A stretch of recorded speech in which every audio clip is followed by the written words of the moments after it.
জীবনে কখনো হতাশ হবেন না। জীবনে যাই হয়ে যাক না কেন কখনো হতাশ হবেন না। মনে রাখবেন আল্লাহ আপনার রব, আল্লাহ আপনার সাথে আছেন ইনশাআল্লাহ। এই সমাজ আপনাকে যেভাবে শেখায়, কিভাবে শেখায়, এই যে স্কুল, কলেজ, ইউনিভার্সিটি, চাকরি, বিয়ে, সন্তান প্রতিপালন, আর তারপর ইন্না লিল্লাহি ওয়া ইন্না ইলাইহি রাজিউন, এই তো শেখায় নাকি?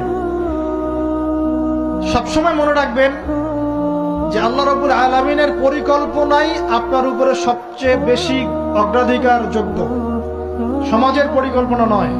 পরিবার আপনাকে চাপ দিচ্ছে, চাকরি পাস না, পড়াশোনা করিস না, হ্যাঁ পড়াশোনায় কেন তুই 80 নাম্বার পাইলি না, কেন চান্স পেলি না, কবে চাকরি পাবি, কবে আমাদেরকে দেখবি, খাওয়াবি, পড়াবি, এই যে চাপগুলো চারপাশ থেকে আসে কিনা, এতে করে অনেক যুবক দেখা যায় মাদকাসক্ত হয়, অনেকে দেখা যায় আত্মহত্যা করছে ইদানিং, করছে কিনা ভাই? এই শব্দটা থেকে আমি এই পয়েন্টটা আজকে লিখেছিলাম যে ভুলেও আল্লাহর প্রতি বিশ্বাস এবং তাওয়াক্কুল হারাবেন না। সমাজ যেভাবে শেখায়, সমাজ চারপাশে যে চাপ আপনাকে দিচ্ছে, এই চাপে নিজে গা ভাসিয়ে দিবেন না। আপনি আল্লাহর কাছে দোয়া করবেন, আল্লাহর কাছে পথ চেয়ে নিবেন এবং আল্লাহর প্রতি তাওয়াক্কুল ভরসা করবেন, কখনো আত্মহত্যার পথ বেছে নিবেন।